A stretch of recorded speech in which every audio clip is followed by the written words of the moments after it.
अगर तुम्हारे साथ ऐसा होता, आप एक आम इंसान थे, अपनी जिंदगी जी रहे थे, लेकिन एक हादसे ने सब कुछ बदल के रख दिया। किसी और की गलती, किसी और का गुनाह, लेकिन सजा तुम्हें मिली। तुम्हें ऐसे हालात में फंसा दिया गया जहां ना तो तुम अपनी बेगुनाही साबित कर सकते हो और ना ही बदला ले सकते हो। वक्त के साथ तुम एक नाम बन गए। आत्माएं, जिन और ब्रह्म राक्षस, लोग तुम्हारी सच्चाई जाने बिना तुमसे डरने लगे, तुम्हें बुरा समझने लगे। मगर क्या कभी किसी ने ये सोचा है कि जो आत्माएं इन रूपों में बदल दी गई है, उनके साथ भी कुछ न कुछ गलत हुआ होगा? क्या वो भी कभी इंसान थे जिन्हें किसी और के पाप की सजा मिली? कहीं ऐसा तो नहीं कि जिन्हें हम भूत प्रेत आत्माएं समझते हैं, वो असल में इंसानियत के सबसे बड़े शिकार हैं? आज की ये घटना हमें विक्रम ने भेजी है और ये घटना सुनकर आपके भी रोंगटे खड़े हो जाएंगे।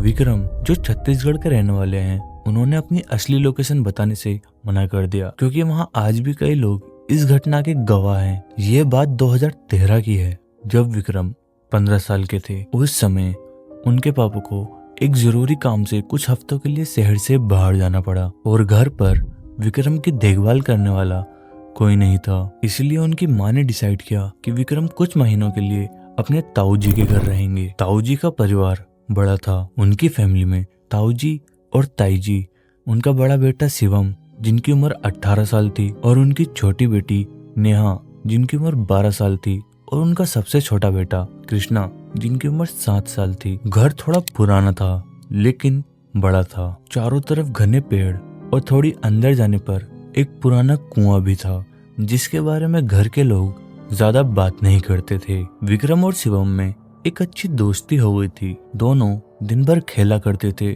घूमा करते थे और यहाँ तक कि गांव के पुराने मंदिर तक भी चले जाते थे। लेकिन विक्रम को एक बात बहुत ही अजीब लगती थी। ताऊ जी रात में घर पर नहीं रुकते थे। पहले उन्हें लगा कि शायद खेतों का कोई काम होगा, लेकिन धीरे धीरे पता चला कि ताऊ जी का गांव से कुछ दूर एक पुराना गोदाम था जहां वो रात में रुकते थे।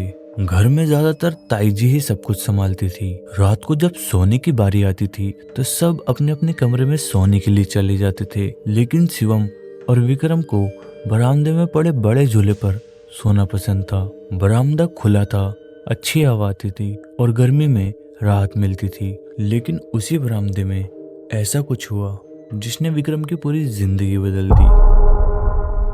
वो रात बस एक आम रात नहीं थी, बल्कि एक ऐसा दरवाजा खोलने वाली थी जिसे बंद नहीं किया जा सकता था। गहरी रात थी, चारों तरफ सन्नाटा पसरा था।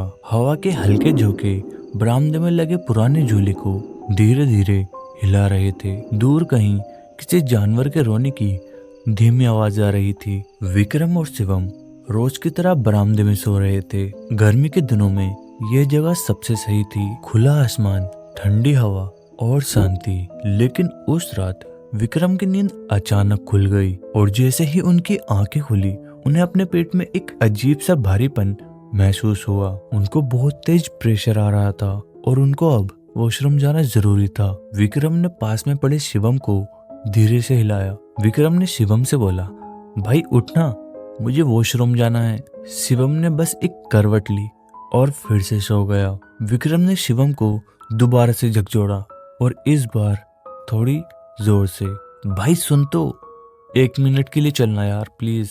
लेकिन शायद शिवम गहरी नींद में सो रहा था। विक्रम को शिवम पे गुस्सा भी आ रहा था और डर भी लग रहा था। उस टाइम पर गांव में हर घर में वॉशरूम नहीं होता था और विक्रम के ताऊ जी का घर भी उन्हीं में से एक था। इसीलिए सभी को खुले में बने पुराने वॉशरूम में जाना पड़ता था और वहां कोई अकेला नहीं जाता था। गांव के लोग जानते थे कि रात के वक्त अकेले बाहर जाना सही नहीं था। या तो कोई घर का बड़ा साथ जाता या फिर 2-3 लोग एक साथ जाते थे। पर आज विक्रम की किस्मत बहुत ही खराब थी। शिवम उठने का नाम नहीं ले रहा था। एक बार को तो विक्रम ने सोचा कि ताई जी को उठा दे, लेकिन फिर मन में अजीब सा संकोच आया। विक्रम ने सोचा कि रात के समय एक फीमेल को उठाना, वो भी इसलिए कि मुझे वॉशरूम जाना है, नहीं भाई नहीं, ये ठीक नहीं है। दूर वाले कमरे से भी ताई जी के हल्के हल्के खराटे की आवाज सुनाई दे रही थी और शिवम को उठाने की कोशिश नाकाम हो चुकी थी। अब कोई रास्ता नहीं था। विक्रम को अकेले ही जाना था। विक्रम के दिल की धड़कन तेज हो गई थी। हल्के अंधेरे में बाहर की तरफ देखते ही विक्रम को अजीब सी झुरझुरी हुई। गांव का वो पुराना वॉशरूम घर से थोड़ा हटकर था और वहां जाने के लिए एक संकरी पगडंडी से होकर गुजरना पड़ता था। हवा अब भी चल रही थी, लेकिन इस बार वो हल्की नहीं बल्कि ठंडी और भारी लग रही थी। विक्रम ने एक गहरी सांस ली और धीरे धीरे कदमों से बरामदे से उठकर बाहर की तरफ जाने लगे। लेकिन वो नहीं जानते थे कि इस रात जो उनके साथ होने वाला है वो उनकी जिंदगी को हमेशा के लिए बदल देगा। विक्रम ने धीरे धीरे सांस ली और अपने डर को पीछे छोड़ते हुए अपना कदम आगे की ओर बढ़ाया। रात का सन्नाटा हर तरफ पसरा हुआ था। हवा में अजीब सी ठंडक थी, जैसे कोई छुप कर देख रहा हो। दूर कहीं किसी जानवर की आवाज सुनाई दे रही थी, लेकिन विक्रम को सिर्फ अपने कदमों की आहट सुनाई दे रही थी। उसने टॉर्च को कसके पकड़ा और आगे बढ़ा। गांव में खुले में फ्रेश होने के लिए एक पुराना कुआं था जो उनके घर से करीब 250 मीटर दूर था। लेकिन उस कुएं तक पहुंचने के लिए खेतों के किनारे पर बने कठिन रास्तों से होकर जाना था।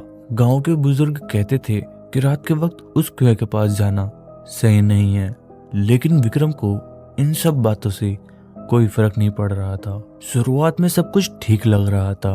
उसने कुएं के पास जाकर अपना काम निपटाया, लेकिन एक अजीब सी बेचैनी उसके मन में थी, जैसे कोई उसके करीब खड़ा हो। विक्रम अपना काम खत्म कर चुका था और अब अपने घर को लौटने वाला था, लेकिन जैसे ही उसने अपनी नजर चारों ओर घुमाई, उसको कुछ महसूस हुआ। कोई हलचल, जैसे कोई उसे देख रहा हो। उसका ध्यान पास में खड़े सूखे बांस के पेड़ों की ओर गया। हल्की हवा में पेड़ों के पत्ते सरसराने लगे, लेकिन विक्रम को लगा कि कोई साया उन पेड़ों के पत्तों के बीच से उसे देख रहा है। और फिर जब उसकी नजर पड़ी और उसने जो देखा, उसको देखकर उसकी रूह कांप गई। एक झुका हुआ बांस का पेड़ था और उस पर एक अजीब सा काला साया लटका हुआ था। वो कोई इंसान नहीं था। उसका शरीर हड्डियों सा पतला था, गर्दन अजीब तरीके से टेढ़ी थी और उसका चेहरा साफ नहीं दिख रहा था, लेकिन उसकी आंखें वो गुप्त अंधेरे में चमक रही थी। विक्रम का शरीर कांप उठा। पलक झपकते ही उसकी नजर कुएं के नीचे की ओर गई, पानी की ओर, और वहां कोई खड़ा था, पानी के अंदर, गर्दन तक डूबा हुआ। उसका चेहरा विक्रम की तरफ था, लेकिन आंखें बंद थी, जैसे वो सो रहा हो। पर फिर उसकी आंखें अचानक से झटके से खुल गई। विक्रम के हलक से चीख निकलते निकलते रह गई। उसकी बॉडी पूरी तरह जम गई थी और उसने फिर ऊपर की ओर देखा।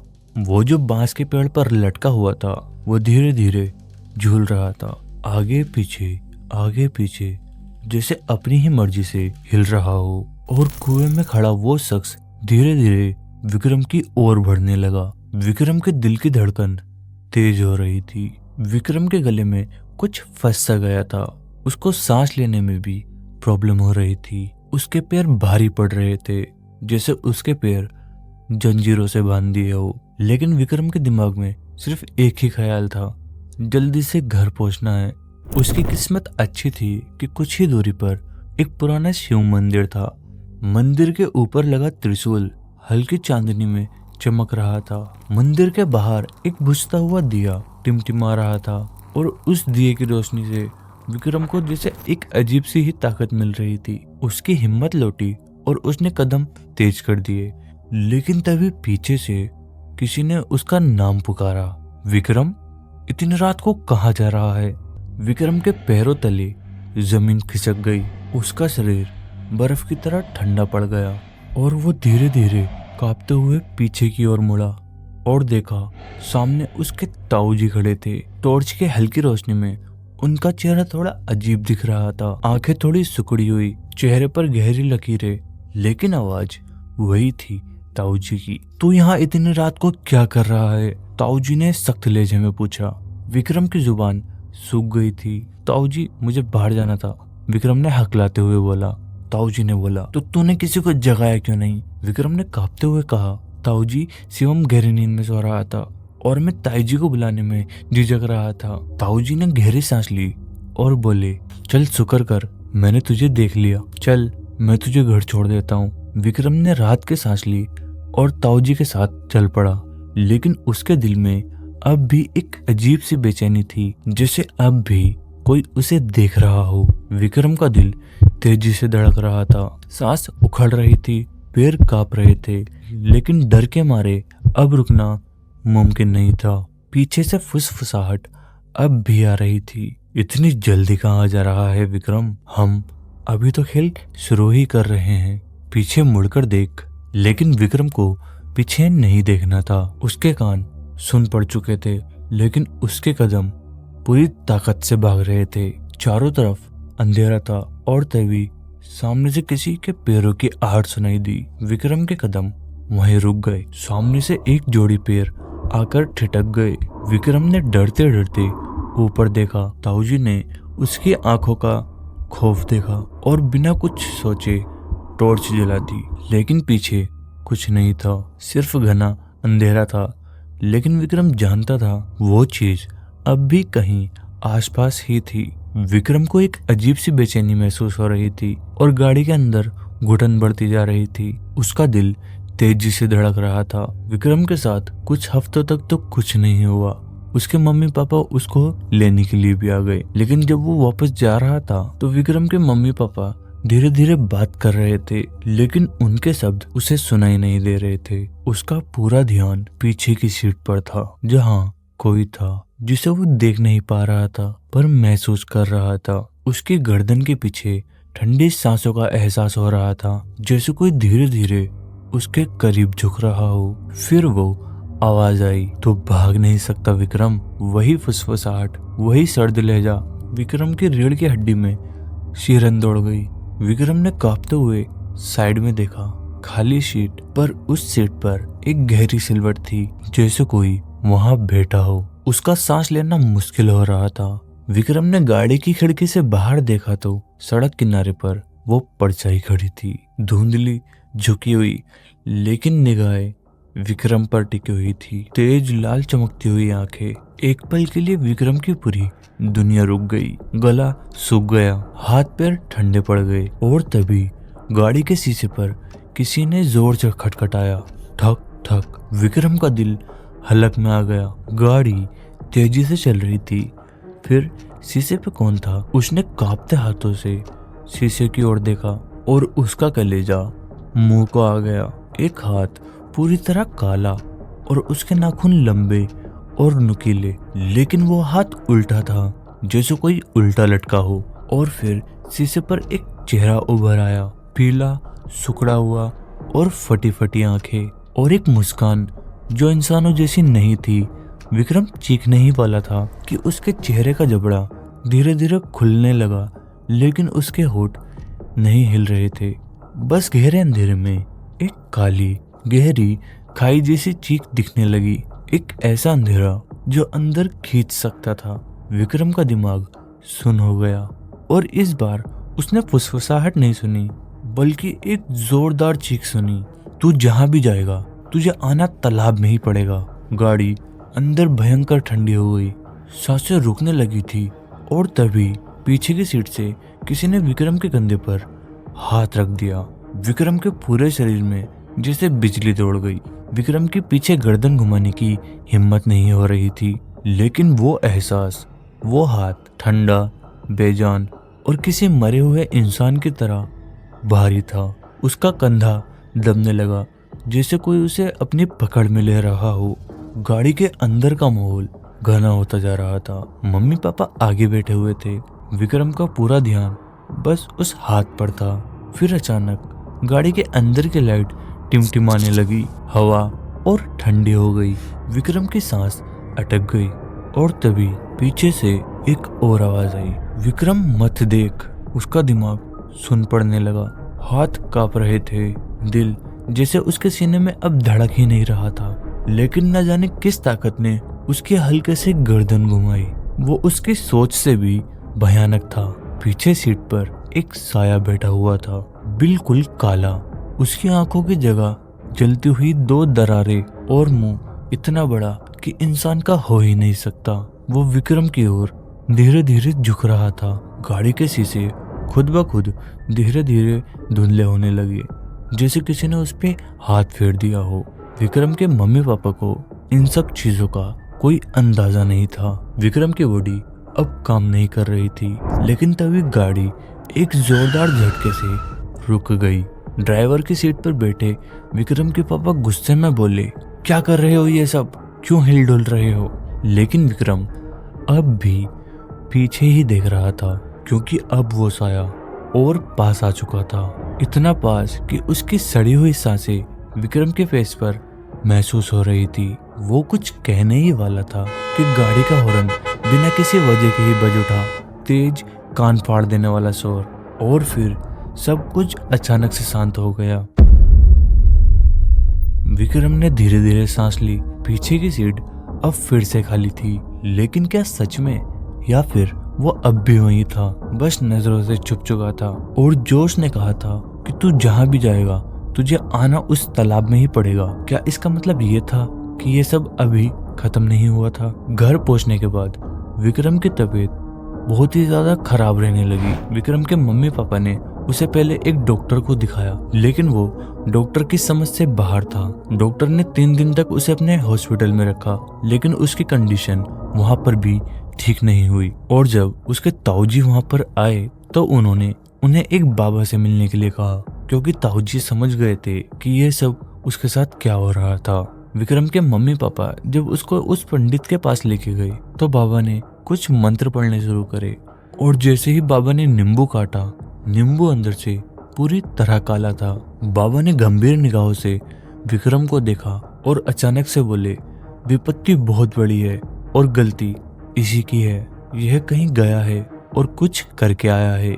विक्रम के मम्मी पापा ने विक्रम से बार बार पूछा, बेटा क्या हुआ है, तू कहीं गया था क्या, तू कुछ करके आया है? लेकिन विक्रम खामोश रहे। उसने कुछ भी बताने से इनकार कर दिया। बाबा ने अपनी तरफ से एक धागा निकाला और विक्रम को देते हुए बोले, इस धागे को संभाल कर रखना, अब तुम्हें कुछ भी नहीं होगा, और अगर तुम्हें कुछ अजीब लगे तो तुरंत बताना। पूरे रास्ते विक्रम के घर वाले विक्रम से वही सवाल पूछ रहे थे, बेटा सच सच बता, तेरे साथ क्या हुआ है, तूने कुछ किया है या किसी का दिया खा लिया है? लेकिन विक्रम हर बार मना कर रहा था। असल में जो ताकत उसके आसपास थी वो नहीं चाहती थी कि किसी को कुछ पता चले। धीरे धीरे विक्रम की जिंदगी ऐसे मोड़ पर आ पहुंची जहां सब कुछ बर्बाद हो रहा था। रात होते ही घर के अंदर एक अजीब सी सरसराहट गूंजने लगती। विक्रम की हालत दिन ब दिन बिगड़ रही थी। उसकी आंखों के नीचे गहरे काले घेरे पड़ चुके थे। ऐसा लगता था कि जैसे वो कई दिनों से सोया नहीं है। फिर एक रात जब सब सो रहे थे तभी अचानक से विक्रम की आंखें खुद ब खुद खुल गई। कमरे में अजीब सी ठंड थी। उसकी नजरें धीरे धीरे छत की ओर गई। छत पर कोई लटक रहा था, एक साया बिल्कुल काला, लेकिन उसकी आंखें वो अब भी जल रही थी। विक्रम के मुंह से एक शब्द भी नहीं निकला। वो चाहकर भी हिल नहीं पा रहा था। तभी वो चीज धीरे धीरे नीचे की ओर उतरने लगी, विक्रम की ओर। विक्रम चीखना चाहता था, लेकिन उसकी आवाज गले में ही अटक गई। अब वो साया बिल्कुल उसके चेहरे के करीब था। उसकी जली हुई आंखें और वो भयानक स्माइल, और फिर उसकी ये गूंज कि तुझे आना पड़ेगा फिर तालाब में। अचानक विक्रम का शरीर हवा में उड़ गया। वो किसी अदृश्य ताकत से हवा में उठ रहा था। कमरे में रखी चीजें खुद ब खुद इधर उधर गिरने लगी। दरवाजा जोर जोर से धड़धड़ाने लगा। विक्रम का दम घुटने लगा था। ऐसा लग रहा था जैसे कोई उसका गला घोट रहा हो। लेकिन तभी बाबा का दिया हुआ धागा उसकी कलाई से टूटकर नीचे गिर गया, और गिरते ही हर चीज अचानक शांत हो गई। विक्रम जमीन पर आ गिरा, हाफते हुए, बेहोश सा। उसकी माँ दौड़ते हुए कमरे में आई और बोली, बेटा क्या हुआ? लेकिन विक्रम कुछ नहीं बोल पाया। वो बस तालाब के उस अंधेरे को याद कर रहा था जहां उसे जाना था। विक्रम की माँ ने उसे घबराते हुए जी जोड़ा, लेकिन विक्रम की आंखों में डर और चुप्पी थी। वह कुछ नहीं बोल पाया। बस कमरे में फैली हुई ठंडी हवा और उस साई की आंखों में जलती हुई वो छवि जो विक्रम की आंखों में तैर रही थी। विक्रम की माँ ने फिर से थोड़ी और तेज से बोला, बेटा क्या हुआ, तू ठीक तो है? विक्रम का शरीर कांप रहा था, लेकिन उसकी जुबान पर एक शब्द भी नहीं आया। उसकी आंख में वो अंधेरा था, जैसे वो किसी डरावने सपने से बाहर नहीं निकल पा रहा हो। अचानक उसकी आंखें फिर से बंद हो गई और वो बेहोश हो गया। और फिर कहीं दूर से आवाज आई, तुझे आना पड़ेगा तालाब में। यह आवाज विक्रम के कानों में गूंज रही थी। बाबा का दिया हुआ धागा अब जमीन पर पड़ा था, लेकिन विक्रम को फिर से किसी ने पकड़ लिया था, एक अदृश्य ताकत, और वो खींचा जा रहा था। विक्रम की माँ ने बाबा को बुलाने का फैसला किया। बाबा तुरंत वहां पहुंचे और बिना समय गवाए विक्रम को उठाने की कोशिश करने लगे। उन्होंने विक्रम के शरीर को अपने गोद में लेकर मंत्रों का उच्चारण करना शुरू किया और तब किसी जादू की तरह वो अंधेरा कटने लगा। विक्रम की आंखें खुली और वो धीरे धीरे होश में आया। तुमने किया क्या था? बाबा ने घबराते हुए विक्रम से पूछा। तभी विक्रम ने जो बोला वो सबको हैरान कर देने वाला था। मैं रात के समय एक कुएं के पास फ्रेश होने के लिए गया था। वहां पे मुझे एक तालाब दिखा, जहाँ पे मैं गया और मुझे वहां से किसी के बोलने की आवाज आई और मैंने उस तालाब के पास खड़ा होकर उसकी पुकार सुनी। विक्रम का शरीर अब पहले जैसा नहीं था और उसकी आंखों में एक नया डर था, जैसे वो जानता था कि वो हमेशा उस अंधेरे के शिकंज में फंसा रहेगा। बाबा ने कहा कि तुमने अपनी गलती कबूल कर ली है, तुम्हें इस चीज से मुक्ति पानी होगी। बाबा ने गहरी सांस ली और विक्रम को आशीर्वाद दिया। फिर एक रात विक्रम सोते हुए अचानक से उठा। उसकी आंखों में वही जलती हुई आंखें और वो बिना किसी शब्द के चल पड़ा सीधे उस तालाब की ओर।